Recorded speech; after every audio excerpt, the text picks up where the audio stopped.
warahmatullahi wabarakatuh. Salam damai sejahtera bagi kita semua.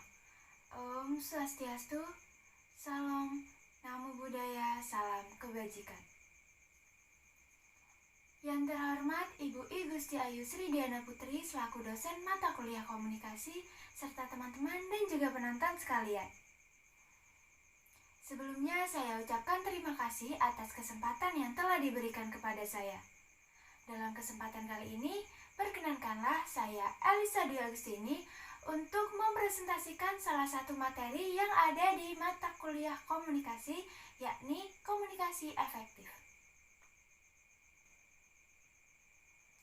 Dalam presentasi kali ini, saya akan menjelaskan tentang pengertian dari komunikasi efektif, tujuan dari komunikasi efektif, fungsi dari komunikasi efektif, faktor-faktor yang menghambat komunikasi efektif, serta komunikasi efektif dalam laboratorium.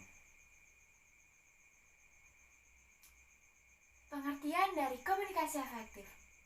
Komunikasi efektif adalah suatu kondisi di mana komunikator dan komunikan memiliki pengertian yang sama terhadap suatu pesan.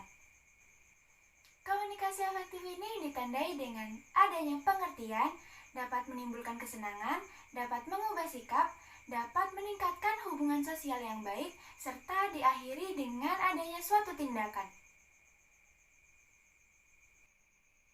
Tujuan dari komunikasi efektif. Tujuan dari komunikasi efektif adalah komunikasi yang berhasil mencapai sasaran dengan respon yang sesuai dengan tujuan komunikasi tersebut. Fungsi komunikasi efektif. Yang pertama ada fungsi informasi. Hal ini untuk memberitahukan suatu pesan kepada pihak tertentu dengan maksud agar komunikan dapat memahaminya. Yang kedua ada fungsi ekspresif. Hal ini sebagai wujud ungkapan perasaan ataupun pikiran komunikator atas apa yang ia pahami terhadap suatu hal ataupun permasalahan. Yang ketiga ada fungsi kontrol. Hal ini untuk menghindari terjadinya sesuatu hal yang tidak diinginkan, yakni dengan memberikan pesan berupa perintah, peringatan, penilaian, dan lain sebagainya. Yang keempat ada fungsi sosial. Hal ini berkaitan dengan rekreatif ataupun keakraban antara komunikator dan komunikan. Yang kelima ada fungsi ekonomi. Hal ini berkaitan dengan transaksi usaha berupa finansial, barang, ataupun jasa. Faktor-faktor yang dapat menghambat komunikasi efektif. Yang pertama ada status effect. Hambatan ini terjadi karena adanya perbedaan status sosial yang dimiliki oleh manusia. Yang kedua, ada semantic problem. Faktor ini berkaitan dengan bahasa yang digunakan oleh komunikator ketika menyampaikan sebuah pesan.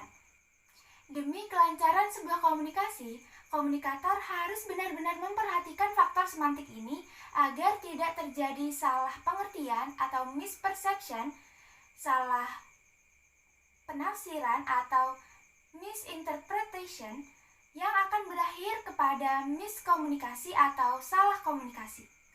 Yang ketiga ada perceptual distortion. Hambatan ini terjadi karena adanya cara pandang yang sempit terhadap diri sendiri dan juga pemikiran yang sempit kepada orang lain.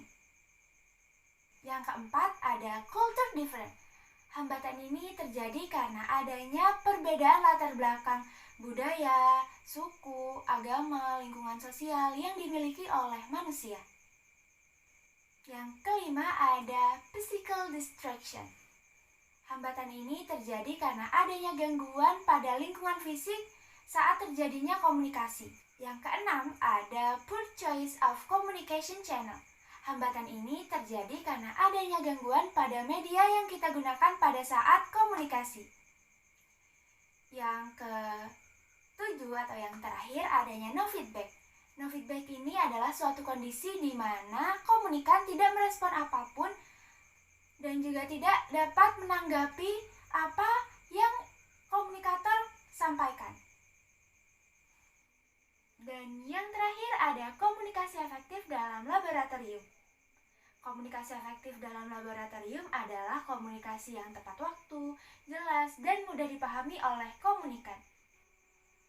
Komunikasi efektif ini penting dilakukan dalam pelayanan laboratorium karena untuk meningkatkan keselamatan dan juga keamanan pasien serta untuk meminimalisir terjadinya kesalahan. Tujuan komunikasi efektif dalam pelayanan laboratorium yakni untuk meningkatkan keamanan dan juga keselamatan pasien.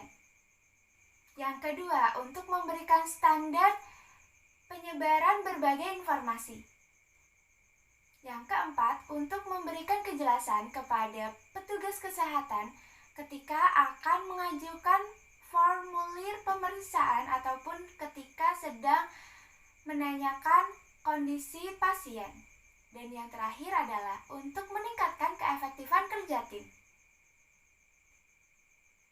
Sekian presentasi dari saya. Apabila ada tutur kata yang kurang baik, saya mohon maaf sebesar-besarnya.